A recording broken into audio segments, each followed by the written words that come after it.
Nabbambula w'omuliro asaanyizza ekisulo ky'abayizi ab'essomero lya Forest College ekisangibwa ku kyalo Namawojjolo mu ggombolola y'e Nama mu disitulikiti y'e Mukono.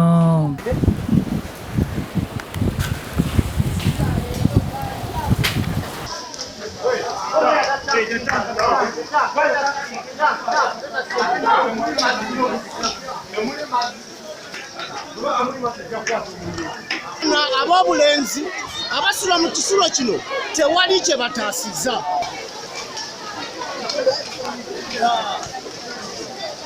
Omuliro guno gutandise mu ssaawa za mulya ga kyamisana era ng'ebintu by'abayizi mu kisulo ekyo ebisinga bisirise.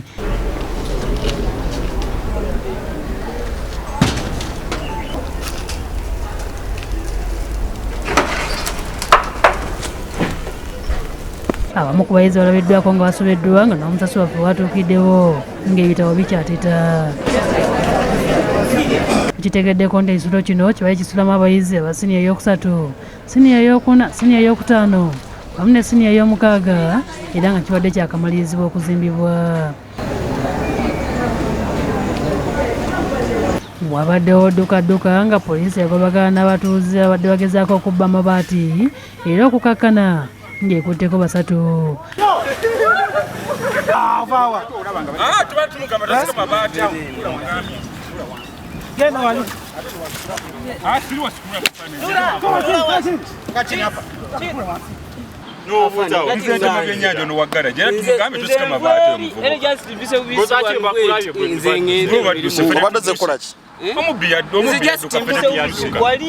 Abeerabiddeko ng'omuliro guno gutandika banyonyodde bwe bati.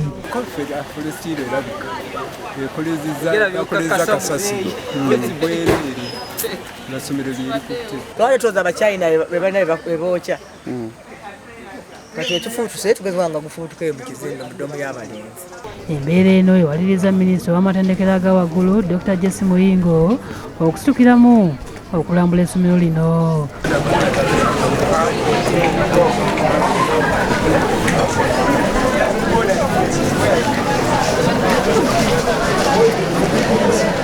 Omu ku bayizi yannyonnyodde engeri omuliro gye gusaanyizzawo ebintu byabwe. Yeebadde mu ddoomu byonna biweddewo, mifaliso, makeesi, mabaketi, bidomola bawonyezaako ebimu. Akulira essomero lino Jane Were annyonnyodde engeri omuliro guno gye kubakosezaamu bw'atu n'asaba abazadde okudduukirira abaana nga babafunira ebikozesebwa.